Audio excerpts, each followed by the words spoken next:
Welcome to this episode of Lovey's A Life in Entertainment and Media. Today I'm interviewing Jason Lent. Welcome today from sunny Las Vegas. Is it sunny? It is sunny. We actually hit 80 degrees. I always forget what that is in Celsius, but we hit 80 degrees this week, which is unusually warm. So, wow, 80 degrees. Yeah, that's about, what's that, 28, something like that? Yeah, nearly 30. That doesn't bode well for summer. I'm curious what summer's going to be like if we're already hitting 80. So, yeah, absolutely. I know we get up to about 48, 49 at times. Maybe we'll go for 50 this year. Wow, that is hot. And because you're not far from Death Valley and all the other stuff that. Yeah, you get the extremes here because of the desert climate, but I guess you get used to it. But I can't wait to live somewhere where it rains every day. Now, be careful what you wish for. Be careful because although we haven't had a lot of rain here, my wife has just come back from Australia and they had 39 inches of rain in 2 days. Wow. 2 days, man. I've never lived anywhere rainy. So when we moved to London in a couple of years, I just can't wait. I mean, I grew up listening to The Cure and the Smiths. I want gray skies, slow, dreary rain every day. I just want to experience that. Yeah, that's a bit depressing, isn't it? I mean, I love the Smiths and the Cure, as you well know, but to think of it raining every day, that would be too much. Where did it all begin for you, and what was your inspiration to get into the entertainment world? It was an entertainment family. I grew up with my dad playing guitar around the house and singing constantly. He was a musician in the 60s, so he was in New York City.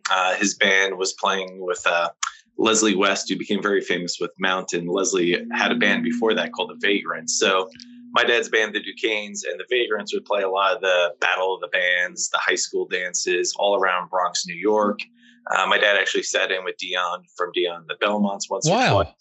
And they played the World's Fair in New York City, which we were just in New York last year. And I actually was talking to a DJ there, and turns out he gives tours of that old World's Fair area. I guess it's still there. It's kind of an abandoned wasteland now, but he sent me some pictures and I sent them to my dad. I go, does that look familiar? He was like, that's the World Stage Fair. We played there in 1960, whatever. No way.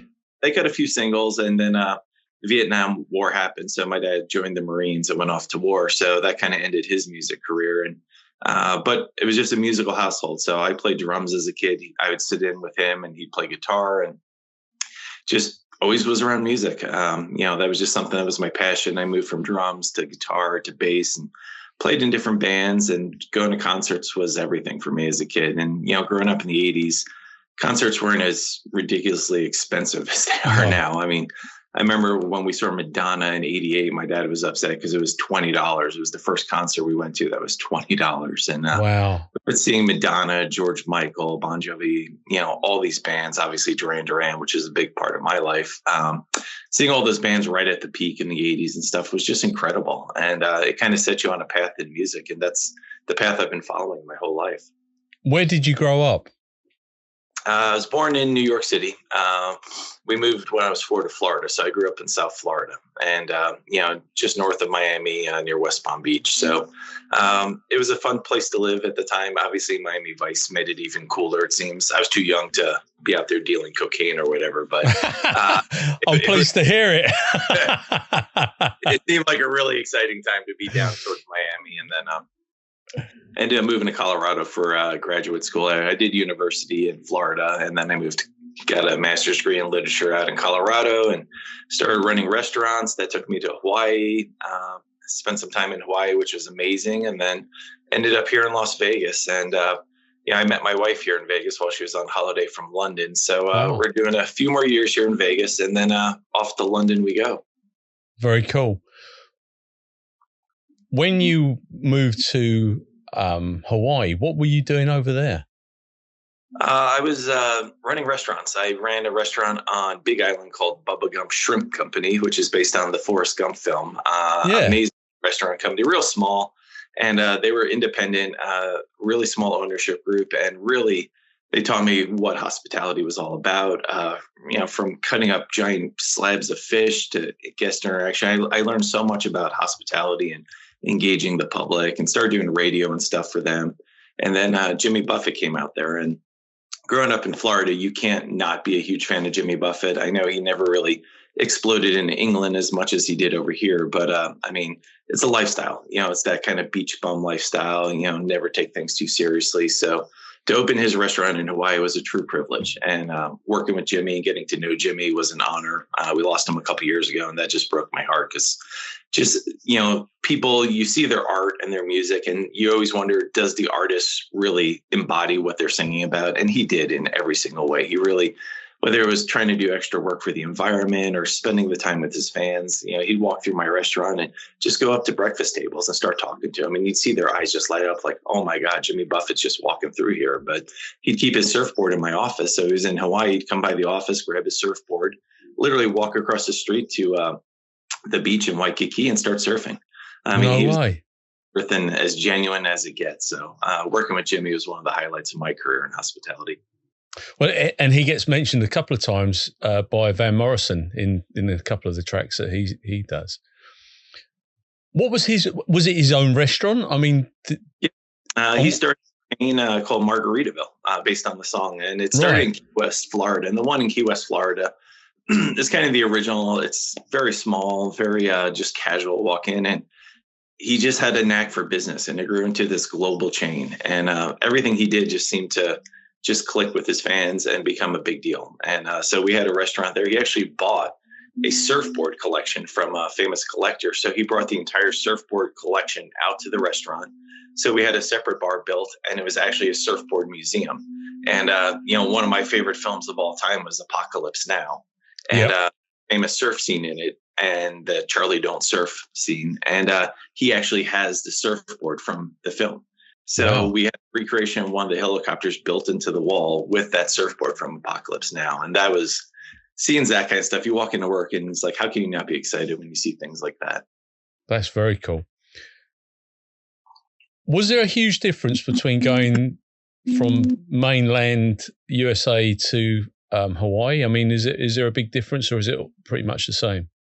It's a big difference. It's a big cultural change. Living on Big Island, when I did, that's where the volcano is constantly erupting. It's a very small town, very small community, but it was a family. They talk about the aloha spirit, and it really is something special in Hawaii. And, a lot of my staff were still in school. We go as managers and other employees. We'd all go watch them play their high school sports. They're playing water polo. We'd go watch them play water polo. Everyone was kind of a family. We'd close on the major holidays, and we'd cook for the team. And we'd have, a picnic out by the beach, and everyone would bring their families. And it was a really special time. Working in Waikiki was a little more tourist driven. A lot of Japanese tourists would come over to visit, and it was an exciting place to live. It's a very interesting culture. They're very performance driven, whether it's the luau shows or just playing music. It's a very musical culture. When I was at the Margaritaville, upstairs there was a show called The Magic of Polynesia, which was like a Hawaiian dance show. But the opening act every night was a young kid who would do Elvis impersonating. Right. And his name was Bruno Marrs. And, you can see where Bruno is today. So. No way. Yep. So Bruno used to do Elvis impersonations at this show. And, people like that were just amazing. The ukulele players were just incredible. A guy Jimmy connected with was Jake Shimabukuro, who's one of the most famous ukulele players in the world. Yeah. He tours globally. And Jake, just the most genuine guy. And I don't want to bore you with too many Hawaii stories, but Jimmy came out to Hawaii and he wanted to meet Jake. So they went to a surf shop on North Shore and they left a note for Jake because I guess Jake was going there or something. They mentioned it. So they left a note for him. And when he got to the surf shop, and Jake always says, he's like, I just didn't believe it. He's like, there's a note saying, call this number. Jimmy Buffett wants to talk to you. And he's like, yeah, whatever. And then the surf shop's like, no, you have to call. So he called, and it was Jimmy's manager. And Jimmy's like, Jimmy's playing tonight at the Waikiki Shell. He really wants you to be a part of the show. Can you come? And Jake's like, well, I already have dinner plans with my family. I don't think I can make the show. And he's like, well, just to be clear, Jimmy wants you to play with him tonight. And Jake's like, what? Let me call my mom. And so he obviously showed up. And I actually was at that show. And Jake came out. He did the national anthem, Star Spangled Banner on ukulele. Started playing with Jimmy's band. And it didn't stop for years. He started touring the world with Jimmy. They were like soul brothers. I mean, big age gap, but it didn't matter. There was a connection between those two. They played my restaurant several times together, and it was just incredible to watch. But Hawaii was a special place. Definitely a big change coming to Vegas from Hawaii. Oh, God, yeah. Were you hospitality driven, or did you fall into it? How did you come about? Completely fell into it. I had never worked in restaurants growing up. I was finishing my master's degree in literature. My grad school thesis was actually a study of construction of gender in James Bond films. I love James Bond, so I was studying the different aspects of James Bond. So I did a thesis on that, and I got my master's degree. But there's not a lot of big market for jobs for people like James Bond. So I got a job offer to work in a restaurant. Actually, my first restaurant job was Hooters, of all places. So I walked in as a manager and started learning the ropes of how to manage a restaurant. And it just kept going from there. And, I'm just coming up on 15 years with Hard Rock Café now. So obviously it's something special for me as, an industry I can connect with. I've made amazing friends over the years working in this business. And, I truly love when someone walks into a restaurant, you have a chance to change not only their day, but maybe the path they're on in their lives. And, if you really put your heart into it, you can really make a difference. Yeah, absolutely. How long were you on Hawaii before you came back to the mainland, and did you come straight back to Las Vegas? I was there for 6 years, almost 7 years. First 4 were with Bubba Gumps, then about 1.5 years, 2 years with Margaritaville. And then kind of reached a point in my life where I just wanted to take a break. My favorite band since 87, when they had their big hit Sweet Jane, was a band out of Canada called Cowboy Junkies. And mix of blues, rock, hints of country at times. Believe it or not, they were actually heavily influenced by post-punk. So their roots actually came from Joy Division and The Cure, though unless you really are listening, you wouldn't pick up on that. But I had known them for years. I'd been going to shows and been to quite a few shows, and they got to know me, and we fit in. I wasn't pushy, but I was a fan. I was excited. So they would bring me into sound checks if they saw me hanging out by the venue, and I'd get to sit in the back, watch sound check and things like that. As a music fan, that's the stuff you dream of. Your favorite you come into sound check. So I had watched a film called Almost Famous, which, is about, that young kid who goes on the road with a band to write about it. And I was like, I'm kind of at that point in my life where if I don't do something crazy like that, I'm never going to do it. So I talked to the band. I was like, hey, your 2010 tour, what if I quit my job and I just came on the road? And, I'll write the tour diary, because on their website, they always write a little blog about each day on the road, and I'll take the pictures and, just kind of, I want to have that experience of life on the road with the band. They're like, yeah, that's a great idea. They're like, we've been to Houston, Texas 100 times. Like, what else could we write about it? They're like, we'd love to have kind of a fresh perspective. So, I like to say I'm like an embedded journalist, kind of like, you're in the trenches with the band. So I went on the road with them and just spent some time traveling, and we crisscrossed the United States, saw tons of concerts. Every day I'd end up in a new city and just, walk around and see what was going on in that city, talk to different fans. Kept all my notes, hopefully write a book about it someday. But even if I don't, it was just such a life-changing experience. Like I didn't really have a fixed address. I was just renting cars for each run of the tour. I remember waking up one morning at a truck stop in West Texas, and I'm laying in the back of a rental car. There's all these trucks parked in this truck stop. I'm just get out of the car, watching the sun come up. And I was like, I've kind of disconnected from the real world for a bit here. And it was just a really cool experience. And then at some point you need to get a job again because you need money. So that's when I joined Hard Rock here in Las Vegas and came out to Las Vegas and kind of adjusted to desert living. See, I'm sure you know this, but Hard Rock was originally an English company. I mean, it's now owned, I think it's owned by a corporation, isn't it? It's owned by the Seminole tribe of Florida. They actually had a partnership with the Hard Rock brand to do some casinos and hotels in Florida.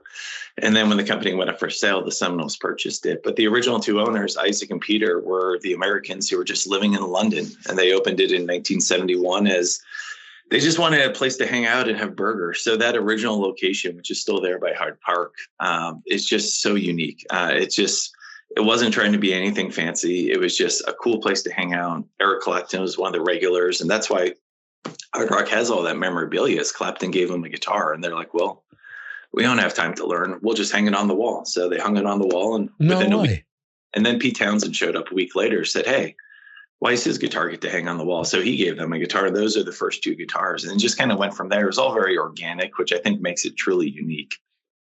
And they've still got those guitars, haven't they? I mean, they're still there, and we keep adding to the collection. One of my bartenders actually joined a famous metal band. He's in Five Finger Death Punch now, Chris Cale. And so when he quit to go on tour with them for the first time, I was like, you got to bring us a guitar. We got to hang out.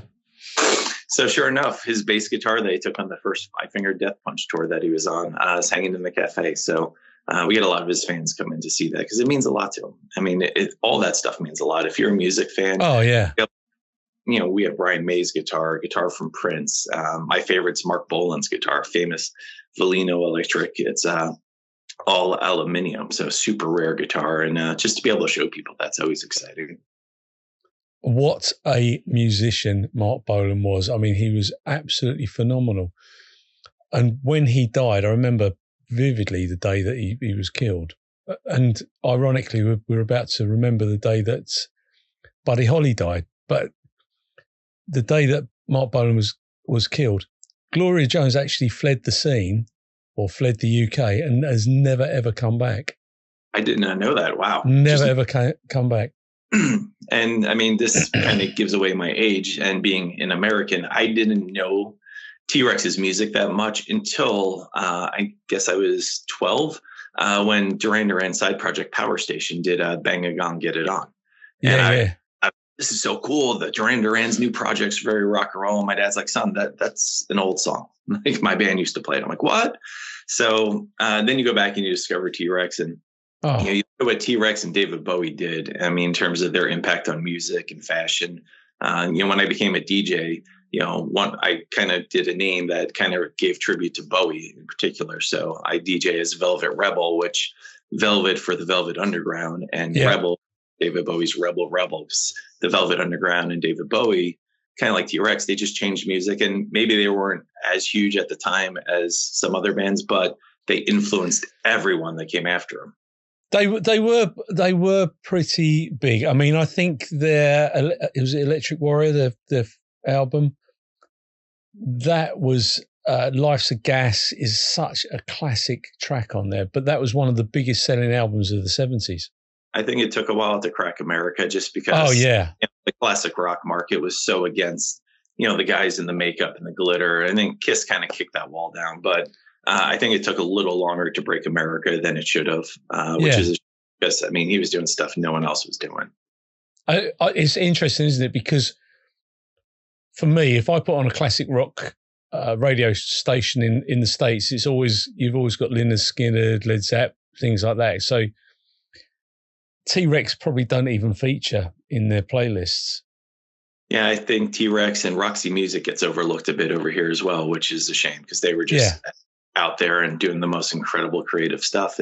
I like seeing those cultural differences, though. I love, you know, we grew up here at my age group. We grew up watching MTV, and all the videos are from the UK. So I grew up on UK music. You know, obviously Duran Duran, which was a big part of my life, but Human League, Thompson Twins, Howard Jones, all those artists were just so in front of us. Adam Ant was on MTV all the time. So to me, those were the rock stars. That was rock and roll because I missed the 70s. I was too young. So I dove into all these videos, and that's what got me excited about music.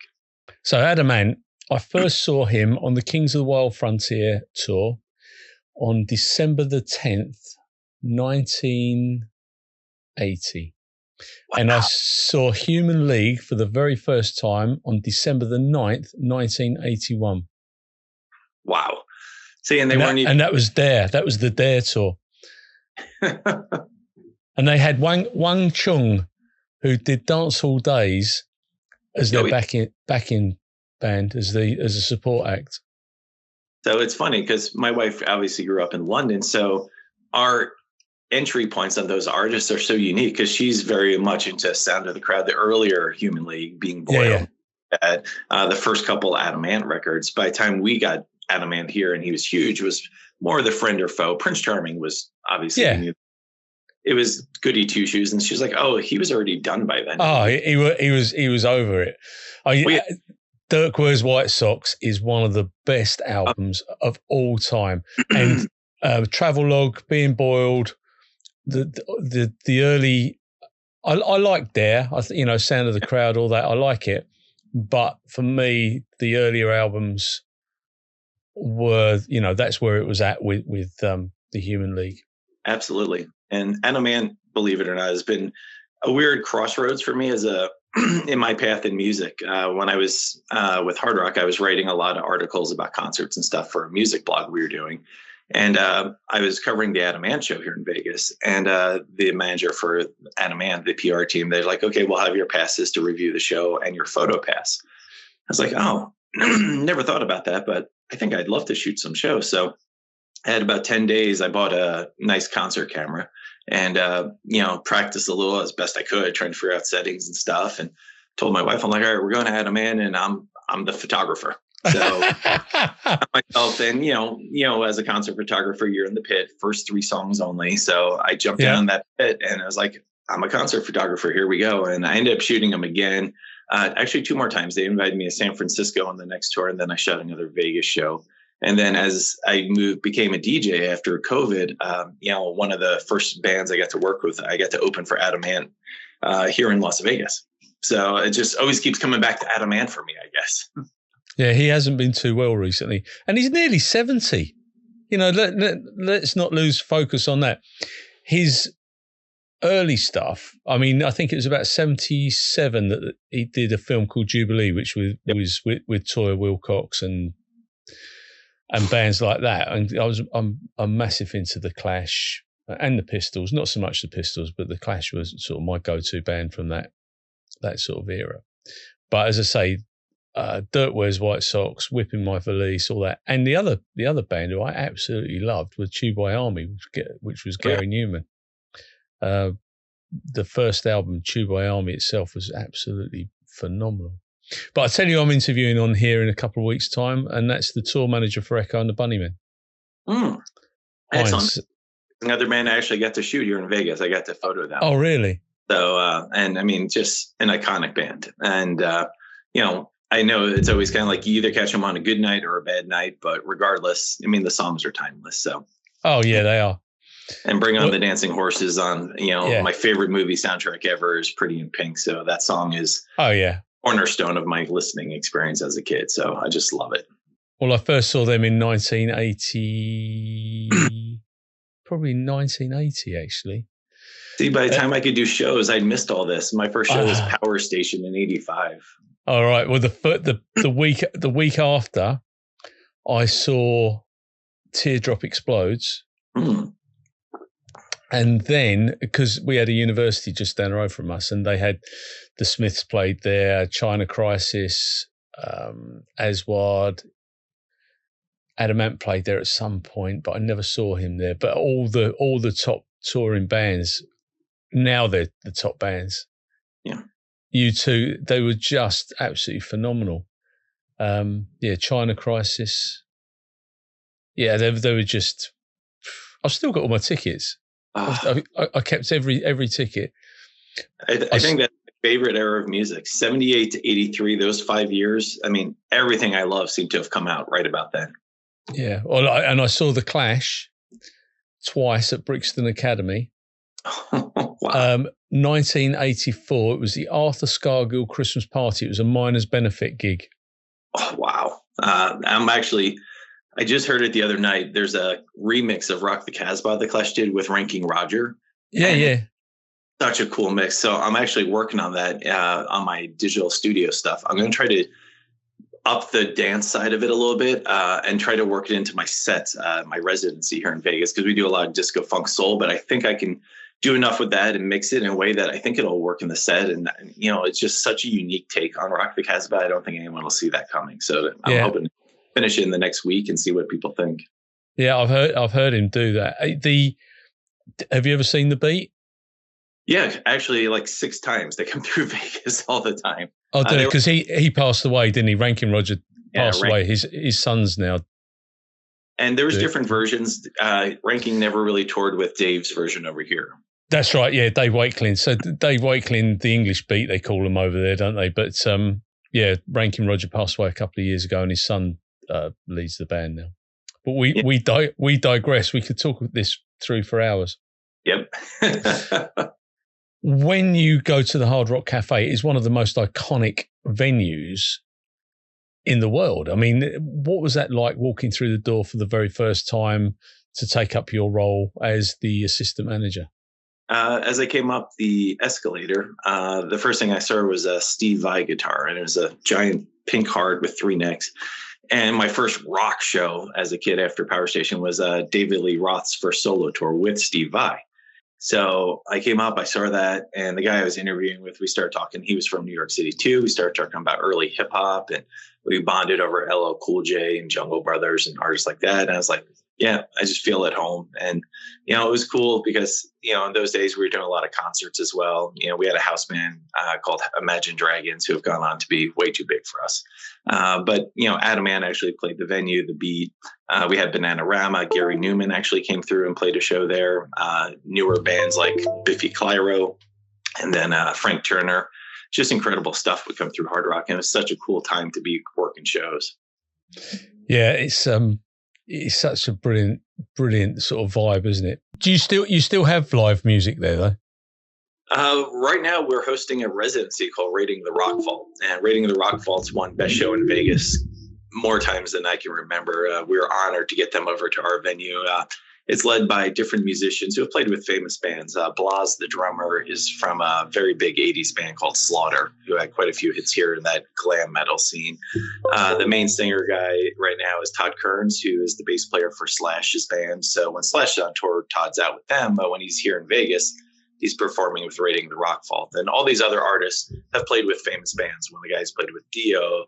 And, you know, a couple of them tour with Trans-Siberian Orchestra every Christmas. And they start with The Who and the Rolling Stones, and they go all the way up through Journey and Bon Jovi. And it is the most incredible rock show. Every single song has people on their feet. They know every word. It's a perfect show. Like I get chills every time I see them performing. And, you know, it fits the brand and it fits Vegas. You know, it's a really fun show for tourists. How do you come by all the different musicians? Did they come as a complete package, or did you form the band? They were a complete package. I think it was originally formed. Sir Harry, who's from the UK, he was a famous musician over there, drum tech. He worked with the Police, Genesis. He currently owns the show, I believe. And then Simon, I forget his last name, also from the UK. They put the show together with Howard from Heart, the guitar player. And over the years, they've just kind of built an ensemble of people in Vegas, and it's a rotating cast. And, you know, it's played in different venues in Vegas. Hopefully, you know, Hard Rock will be the final spot for them because it just fits. And, you know, it's very easy for them. You know, someone Todd's out on tour. They have these other singers who come in. A young guy singing with them now named Travis Cormier. He was on The Voice in Canada, and just a rock star. He's the Robert Plant vibes, and he just brings the house down when he comes out. And super excited. We have Motley Crue coming to Vegas for a residency in March, April. Oh, wow. Travis is going to be doing his first unplugged shows here in Vegas. So actually in the restaurant at Hard Rock, there's a smaller stage. So he's going to be doing these unplugged shows and performing before each Motley Crue show. So all the Hard Rock fans are in town having drinks before the show. Right across the street is the venue. So they're going to be hanging out at the Hard Rock watching Travis perform. So that'll be super cool. What is the capacity for the venue? Our venue upstairs holds 1,000 standing. Obviously, a show like Rock Vault, there's tables and chairs and stuff, so only about 250. But you know, when you had artists like Adam Ant or Frank Turner performing, you take out all the seats and you know you cramp 800 to 1,000 people in there. So good energy. You see a band like Biffy Clyro playing Vegas. Biffy's usually headlining festivals in the UK, so for them to come to Vegas and play for 300, 400, 500 people is such a change. And I had a lot of UK friends that come over to see Biffy because you don't get to see them in a small club setting. And they usually just played smaller clubs in the US. So it's exciting to see a band in that kind of setting. Yeah, absolutely. And what's the competition like? Because obviously music is a big part of Las Vegas.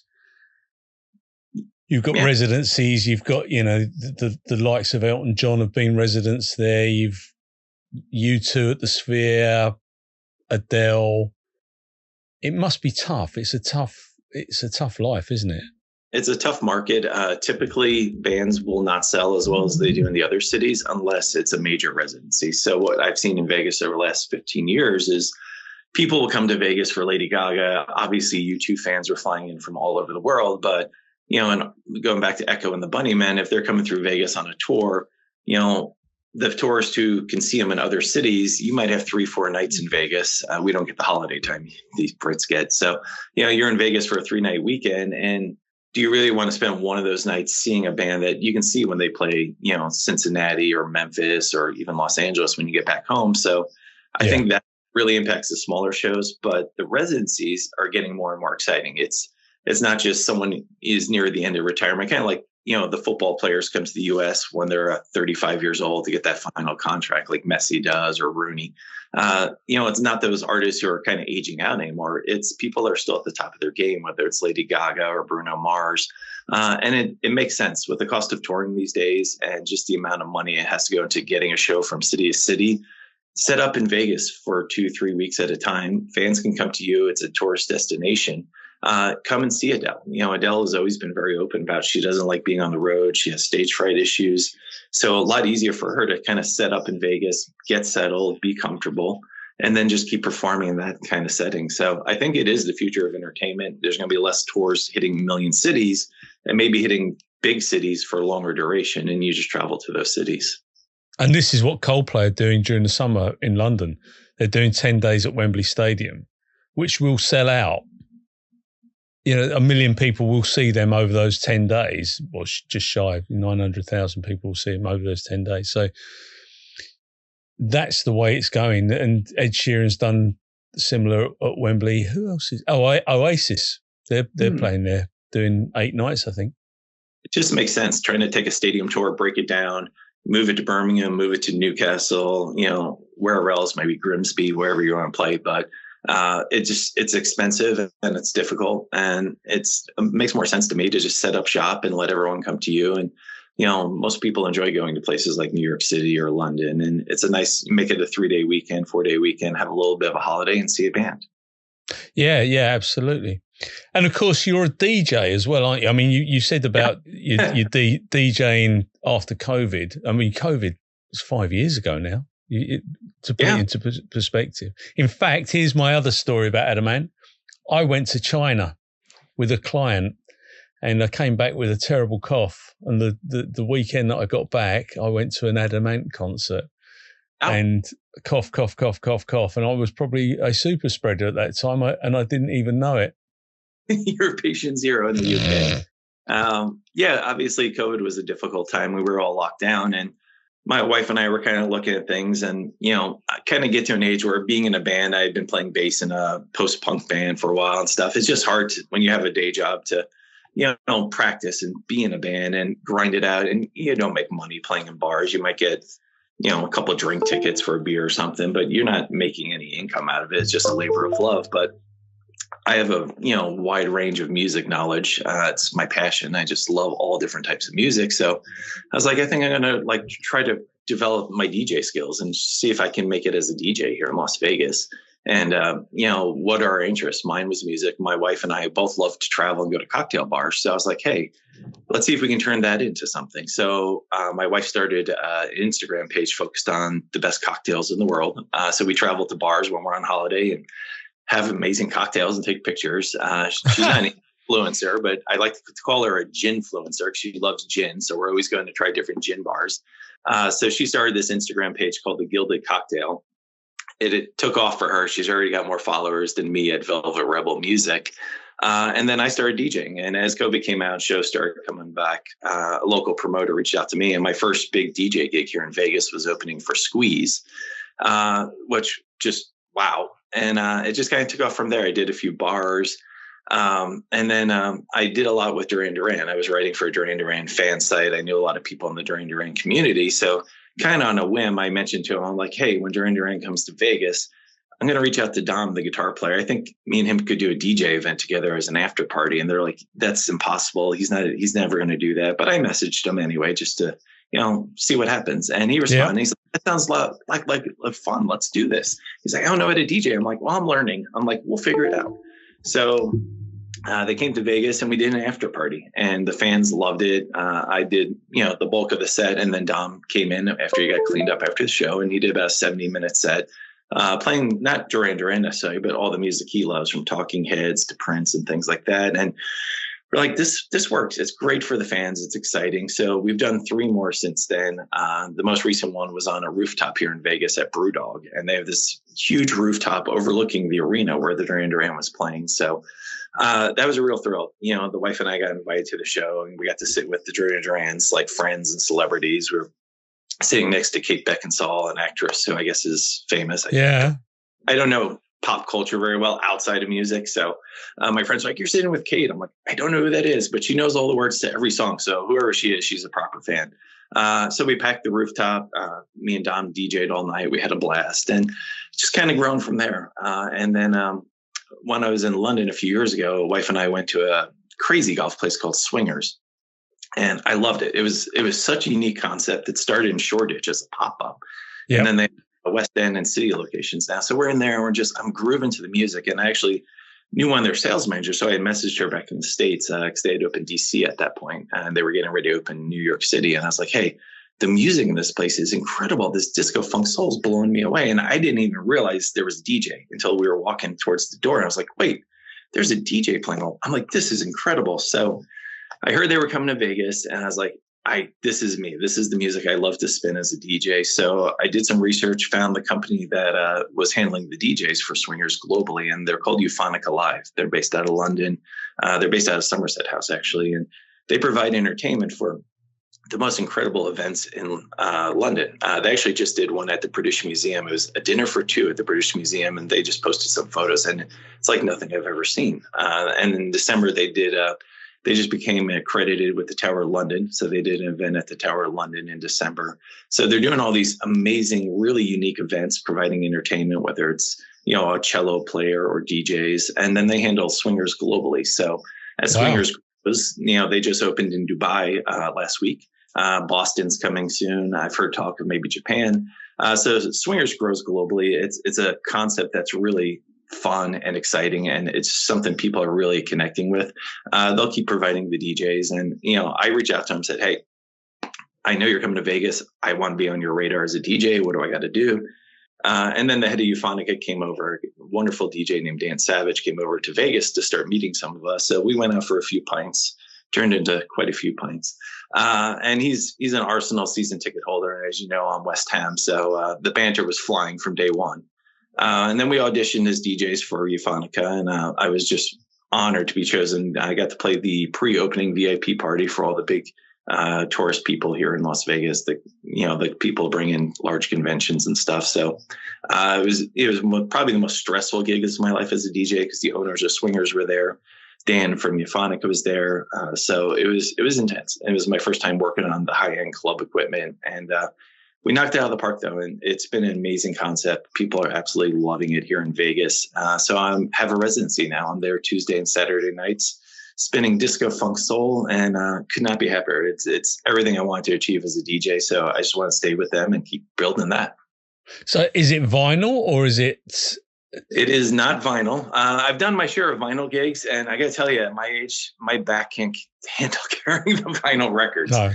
So no, we're using CDJs, the club standard in the industry now. And it's fun because it's a disco funk soul brief. So you are mixing a lot of the classic disco funk soul, but you can take that in different directions. I mentioned I'm working on a Clash remix. You can go in different directions like that, mix in some 80s. And disco is popular again. So you look at Dua Lipa, Sabrina Carpenter, even Taylor Swift. I mean, these new artists are touching on disco. They're pulling from disco traditions. So you can go in different directions. I even have a really cool remix I do of Song 2 by Blur. It's kind of a disco remix. And that woo-hoo, people go nuts for that. So it's been a lot of fun. And, people are playing crazy golf, but they're dancing on the course. And then they come down and there's a whole area with booths, a bit of a dance floor, and then people are dancing after they play. So, and they do craft cocktails. So my wife loves to come down there because they're doing these amazing drinks, real high-end stuff. So they kind of got everything nailed down, and we're having a lot of fun there. Well, I live, in fact, I lived in the street where Blur went to school. Oh, wow. And, well, I live about half a mile from where the Prodigy wrote Firestarter as well. Wow. My wife says they're the most lovely chaps. She worked at Heathrow for 25 years for the airport, dealing with a lot of the celebrities, getting them through security and things like that. And she said the guys from Prodigy were some of the most polite, easy to work with people she ever had come through there. She said them, Alice Cooper, and Bryan Adams. She always says they were just the most lovely people to work with. Well, here's my story about the Prodigy. In 1996, they released an album called Fat of the Land, which Firestarter and all that was on. And we were raising money for a local school for kids with learning difficulties, special educational needs, they call them now. And I knocked on the door of Liam Howlett and said, look, this is what I'm doing. And he did no more. He grabbed a mirror in the word of Prodigy, signed records, the whole lot, Fat of the Land, everything. And we raised £3,000, so about $6,000 as it was then. And they are just the nicest blokes. I mean, Keith Flint sadly passed away, but his funeral was, as I say, a couple of miles from where I live. A real shame. Yeah, absolutely. Just incredible, groundbreaking music. And that era of dance music, that big beat sound, I loved what they did. Chemical Brothers, I was really into, and had a strange obsession with the KLF. I thought the KLF were just incredible. Did you? See, I was never a fan of KLF. It was a bit of a piss take. I found out years later. At the time, I thought it was just this cool band from the UK. Yeah, was that who had Dolly Parton on the? I think it was Marianne Faithfull. It wasn't Dolly. It was. I'll think of it after we talk. But yeah, they had Tammy Wynette, I think it was. Or yeah, that's right. Yeah, Tammy Wynette. Yeah, it's yeah. I was never a massive fan. I liked the Prodigy. It was good music. Yeah, but Blur, a huge fan of Blur and Pulp, more so than Oasis. I know that's probably sacrilege, but I'm just not a massive fan. We saw Blur Pulp last year, and just to finally see Disco 2000 live and hear Common People live, it was like two of my all-time favorite songs. So checking Pulp off the bucket list was a big deal for me. Yeah, no, very, very good. I saw Blur at Wembley, not last year, the summer before. Paul Weller opened, was one of it. So they had Selector, Paul Weller. Can't remember who the other one was, but yeah. And I mean, they were absolutely phenomenal. What next? I mean, what's the next big thing that's going to happen? Because you've done quite a lot in your illustrious career. Hopefully, retire. I'm gonna, obviously, I want to continue to DJ. It's a passion of mine. We're probably on about a 2-year timeline to return to the UK, or for me to move to the UK. Right. Yeah. For me, that's a dream, to be able to live in London and be close to London. We have a house outside London. To be able to travel to West Ham matches, obviously, would be incredible. And then, with Euphonica and Swingers being based in being based in London, I'm hoping I can, continue to work with them and do different events and things like that. It's just my passion. I love hospitality. I love event. I love when you see people walk into a venue, what can you do to really connect with them? So, I mean, it's great when people wear band T-shirts. Someone walks into Hard Rock with a Clash or T-Rex T-shirt. I know exactly what I'm going to talk to them about. But you never know what kind of impact that's going to have on people. I mean, years ago, and I got this letter, and guy wrote me. He's like, "Hey, I'm going to be in Vegas. I really want to come by and thank you." He's like, "When I came to Hard Rock in 2011, I think it was, he's like, you gave my family a tour and you showed me some stuff from Pink Floyd." And he's like, it really inspired me to want to work in entertainment. It's like, I was 13. I knew from that day on, I wanted to be in entertainment. So he's like, I'm graduating university with a degree in, event production. I want to come by and thank you for sending me on that path. And I was like, wow. So he came by, we met each other, and we've stayed friends since then. And he's grown. He works lighting design for some major festivals. He does a lot of the big EDC festivals over here, like Electric Daisy Carnival is the big EDM festival. And he's working with them, and he does all the lights and design and stuff. And he's done some other major festivals. So, just to think that maybe just that little piece of hospitality I showed to him and his family when he was 13 got him into that position, and is carrying the world of entertainment is so exciting for me, because that's what you want to do. You want to inspire people. You want to get people excited. When I DJ every Friday at Brewdog on the rooftop here in Vegas. And, the Brewdog concept, in Vegas is over the top, this huge rooftop, but it's all ages and families are up there. And I love when the young kids, the DJ booth is actually a little car. So I let the kids come up and get pictures with their parents in the car and things like that. But I think it's important. You don't want to just be connecting with the older folks. You want the young people to get excited about music, because they're going to carry on all the great music that we loved. And, I just want to continue to inspire people through music. Yeah, absolutely. I'm going to take you back a little bit, because you've spoken fondly of Duran Duran. I went to the premiere in the UK of the Hollywood Nights gig that they did. Yep. Incredible. Which was on the roof of a building next to the Capitol building in Los Angeles. Is that? Yeah, it's Hollywood High. It was filmed right next to Capitol Records building, and their Hollywood Walk of Fame star, is actually pretty much right in front of Capitol Records. Right. Were you there that night? I was not there that night. The tickets were a wee bit expensive, so I didn't make that show. I have a lot of friends that were there. I have a lot of friends that went to the premiere in LA.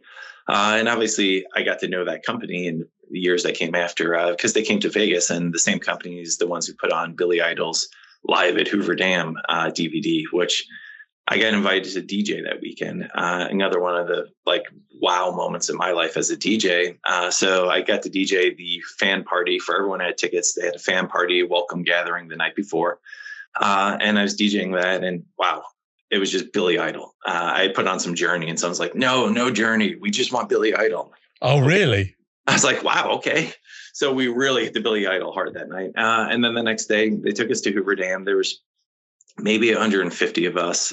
When we were setting up the gig, I was like, look, the Hoover Dam show is my 50th birthday. I'm like, my wife and I, we got to be there. I'm like, it's my birthday party. So they took us out there, and we couldn't stay the whole time. They put us on a shuttle to get back for the after party. So we were a little ahead of the crowd, but seeing that show at Hoover Dam was just spectacular. Steve Jones from the Sex Pistols was the first guest on stage. Tony, the bass player from No Doubt, Alison Mossart from The Kills, they all joined them. And right behind them was Hoover Dam. They were playing on a helicopter pad. It was the most unique thing. The film came out absolutely amazing.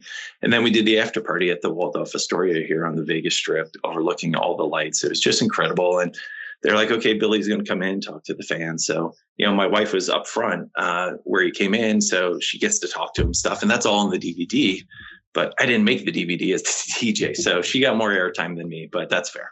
How funny is that? You didn't make the cut. That's terrible.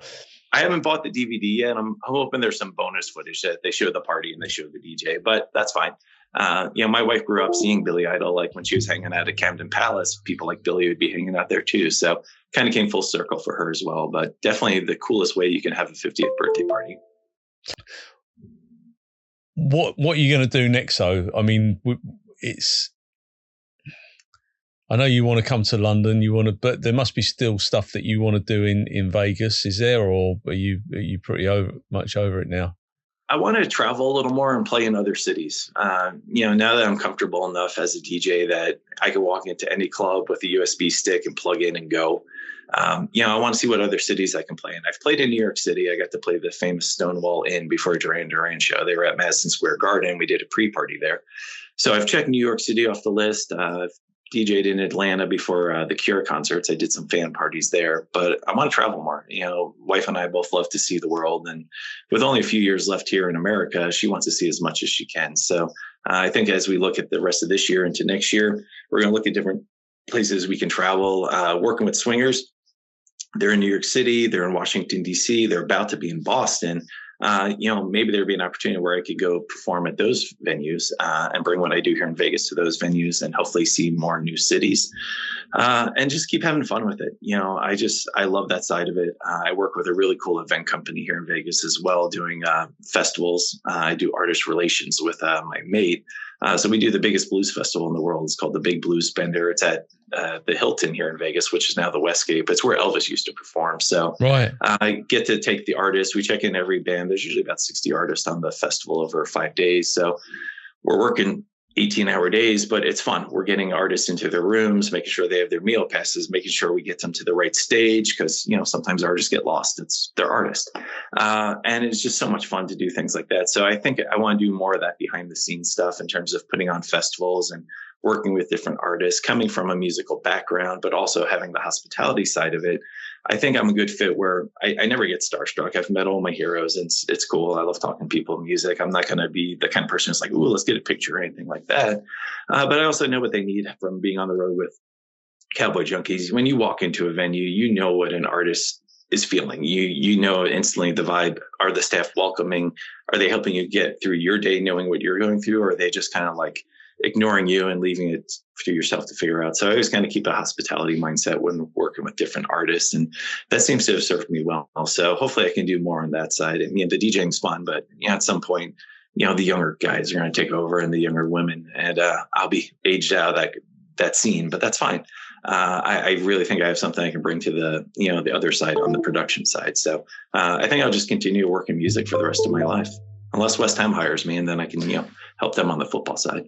Which brings me to my next question. Why West Ham? I mean, listen, I know why West Ham, because that's my team, but why West Ham? Why not West Ham? But my wife grew up West Ham. Her dad had season tickets in the 80s. She told me some crazy stories about watching matches in the Chicken Run at Upton Park. And I grew up playing football. I loved it. I was playing in Florida. We were season ticket holders for the professional league back then. We had a team called the Fort Lauderdale Strikers. George Best played for them. My hero was Ray Hudson, who had come out of Newcastle. Ray Hudson does a lot of color commentary now. But I'd be the young kid on the pitch throwing the ball back to the players and stuff. And it was just, I loved it. So when I met my wife and we started dating, and she's like, well, we're a West Ham family. I'm like, perfect. I need a Premier League club. And then meeting that community of fans, it wasn't just, okay, I'm going to like them because, that's what my wife grew up like. It's the right fit for me in terms of the fan base. Everyone I've met from there, I've had guys come to Vegas, like, one guy who's old ICF, and he told me some crazy stories, but just hearts of gold. It's a community where everyone looks out for each other. It's really, proper working class club. And, it'd be great to have gazillion dollars and buy all the big superstars, but in a way, to me, that wouldn't be nearly as fun. Everything that club achieves is achieved because of the passion of the players and the fans. And, going to Upton Park for the first time, that was an experience I've never felt. I mean, my university won the national championship in football and things like that. So I've been to major sporting events, but the energy at Upton Park, just against Villa on a regular Tuesday night, that's like nothing I've ever felt. So to me, that's the ultimate highlight. So I got to go over for a match a few weeks ago. Got to go to the Wolves match. I've met some amazing season ticket holders. One of them invited me. I got to sit a seat I would never get to sit in. His name's on the seat, just right on the midline, quarter of the way up. Just incredible. So it's been fun. We've done some West Ham events here in Vegas. We had a huge turnout for the Europa title when we won our trophy. Yeah. Stuck on that Spurs. And then, we even had Chesney Hawks over. Chesney came over for one of our West Ham events with his family. And, we became WhatsApp mates. And, I talked to Chesney here and there. We talked football and things like that. So just a proper West Ham fan. And he's just incredible to talk to. He is the one and only. He is. It is a lifestyle. Being a West Ham fan is a lifestyle. I've supported them all my life. And I work at London Stadium, so I get to meet all of the older players and some of the younger ones as well. But Brian Deere, who won the European Cup Winners' Cup in 1965, FA Cup in 1964, played with Bobby Moore, Jeff Hurst. I see him on a regular basis. Alan Taylor scored the 2 winning goals in the 1975 FA Cup final. These are my heroes, but it is a lifestyle. You once it's in you, you just cannot get rid of it. And I make no apologies for it. That's been me. Yeah, and I grew up on the Smiths and Morrissey and The Cure, so I like sad than depression. So gives you that nice balance of the good days and the bad days. And that's fine. Being a West Ham fan, it can be quite depressing. What I'd like to say is thank you so much for your time today. I'm fascinated by the Swingers concept because I play golf. I've never been to any of their clubs, so I will be heading down there. If you've got anybody that you think would benefit from having a chat on here, I would absolutely love it. It's very, very casual, as you've gathered. It's nice to have conversations, and I think those people that are involved in entertainment have got the ability to communicate, and that's why I'm really grateful. Have you been to the other Hard Rocks? Have you been the one in Orlando? And Yep, I've been to Orlando. I've been to both in London, which are just incredible. New York City is tremendous because it's the Paramount Theater where Elvis used to do movie premieres and stuff. So that one's really unique and historic. The one in Key West is a favorite. Key West is just such a unique little island. So that one's really fun. So yeah, I've been able to travel, and it's fun because I actually get to train managers for Hard Rock. So they come to Vegas for 6 weeks, and I love to work with managers on instilling the culture and what it means to truly love all, serve all, and create these special moments. And then to see them go out to different locations and then go visit them 2-3 years later and see them growing in their careers. That's always rewarding. So, and no matter where you are, sometimes you just want a good cheeseburger. So that's the first place you think of. Is the menu the same worldwide? Yep. The menu is the same. They do different unique takes on it. There's usually a local burger, which I always think is interesting. Come up on your spin on what a cheeseburger can be. And then every year they do a world burger tour. So they have voting and things like that. And then the winners go on the menu globally. So you might try a burger that was popular at the Hard Rock in Brazil. A couple of years ago, they did a Mumbai burger from India, which was absolutely delicious. I bet. It had dates on it and maybe some cream cheese. It was just incredible. So there's always something unique going on, and they're definitely elevating the culinary offerings, but you can still get the classics, the barbecue, the burgers, things like that. I mean, that's what goes good with rock and roll. That and the Dos Equis. Yes. I don't even know if they still make that beer, actually, but that's a big. Very good. Listen, thank you so much for your time today. I wish you and your lovely wife well. When you're back in London, please hit me up. I will take you out for a couple of beers somewhere, and we'll go and find a band to watch. Let's do that. I like that. I appreciate you having me, and I will talk to you again very soon. Yeah, please do. God bless you, and I'll speak to you soon. Awesome. Have a good one. Thanks, mate. Bye-bye.